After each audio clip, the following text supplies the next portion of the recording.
This is one of our very interesting cases of an actual DMEK surgery, which is a surgery which can be used for patients with Fuchs dystrophy or other endothelial decompensation situations, like perhaps pseudophakic bullous keratopathy. So very excited to share with you one of our patients who had a DMEK. And the way I tend to approach this is the initial mark is placed at 8 millimeters. This is the DMEK graft, just to have an idea of thinness is about 50 to 100 microns. It is inserted into a glass tube.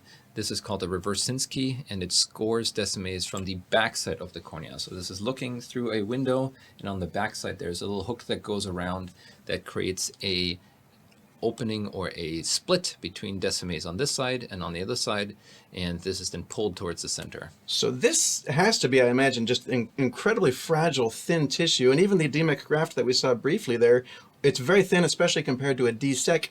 Is there any stromal tissue in a DMEK graft? DMEK has no stromal tissue at all, and it's Descemet's membrane endothelial keratoplasty. That's what it stands for. Here you can see that little fold coming over on this side, and it's kind of pulled into the center. So this is the only time you can see the actual tissue is when it's folded on itself. I think that's just fascinating watching it pull in from the sides. In a moment here, you're going to use an instrument, I think that's a little bit wider to help clump and pull that into the center and extract it finally. But these patients could be patients who are suffering, like we mentioned, from Fuchs dystrophy. Their endothelium, their cornea is starting to swell up because those endothelium cells, they are pumps for the cornea. And if they stop working for a variety of reasons, now the cornea just swells up and loses its ability to detergess. And besides swelling, some people with Fuchs have a endothelium that is rough and it doesn't provide good vision before it provides a lot of glare. In this case, you will be able to see once this endothelium is off how much better of a reflex, we call this a red reflex, in the center there is as opposed to in the beginning.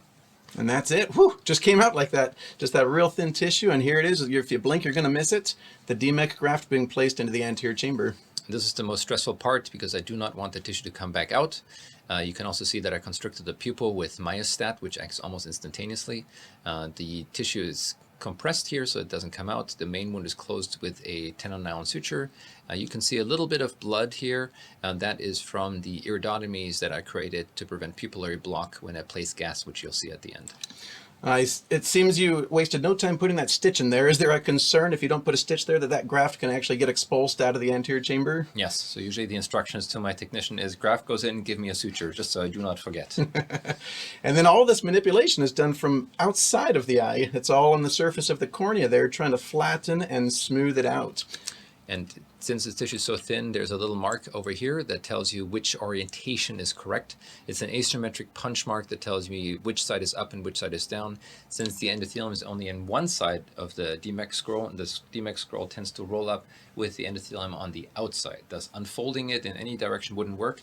If the endothelium is against the cornea and Descemet's membrane is below it, that graft would fail. Descemet's has to be towards the center of the eye and the endothelium towards the center of the eye and Descemet's towards the cornea. That also means there's no interface haze or any irregularity that can happen later. Are there ever situations where the manipulation over the cornea is not sufficient and you do have to access the anterior chamber to try to manipulate that scroll and get it to unroll, or is the superficial corneal manipulation usually sufficient? Usually sufficient. The graft is so thin that it's not tolerant of direct interaction because it can tear very easily, as you saw by folding the patient's own graft, which was removed, own endothelium, it would tear very, very easily. So here you can also see first hydration of the wound so that there's no leaking, since this whole ideal anterior segment should be watertight. Again, a suture here, the knot will be rotated so it can't be felt. And again, you see a few markings on the outside that tells me orientation. Now we can see that actual air bubble in the anterior chamber being adjusted to the proper size. This air, tell us about the different types of air that would be used for a DMEK versus a DSEK and how long that might last in the anterior chamber. The gas that I use is called SF6, which is in the correct percentage, a gas that does not expand but takes longer to absorb than air. Air is usually used after DSEK, which can be gone within 3 days. SF6, I tend to use 16.6%. The most common other percentage used is 20%, but it lasts a week or a little bit longer.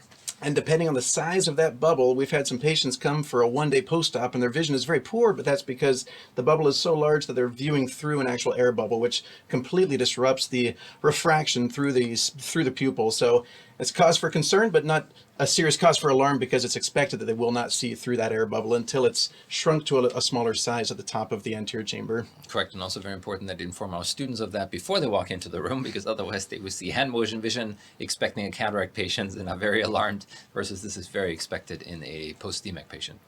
This would be an example of a one-day DMEK post-op where they have a pretty large gas bubble, which does cross the visual axis. The pupil is still constricted, so the vision is necessarily poor.